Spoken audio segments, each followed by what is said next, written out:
তো বন্ধুরা, good morning, শুভ সকাল। কেমন আছো তোমরা? তো সকাল সকাল চলে এসেছি কিচেনে। তো আজকে সকালবেলা অফিস টাইম, আর বাজারেও সেভাবে যাওয়া হয়নি। তো ঘরে যা ছিল সেই দিয়ে কিন্তু আজকে সকালের অফিস টাইমটা আমাকে ম্যানেজ করতে হবে। তো কীভাবে করব, চলো সেটাই তোমাদের সাথে শেয়ার করব। তো দেখতেই পাচ্ছ, মাছ আমি একটু ভেজে নিলাম, আর এখানে একটু কাঁকরোল, ঢ্যাঁড়স এই সমস্তগুলো একটু কুটে বেছে নিয়েছি।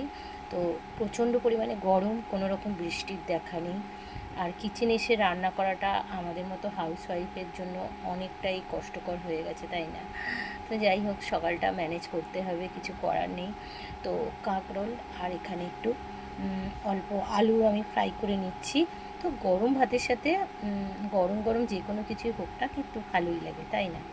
তো যাই হোক, এখানে দেখো আমি মোটামুটি এগুলো একটু ভাজা করে নিয়েছি, আর একটু অল্প শশাও কেটে নিয়েছি, আর ভাতটাও মোটামুটি হয়ে গেছে।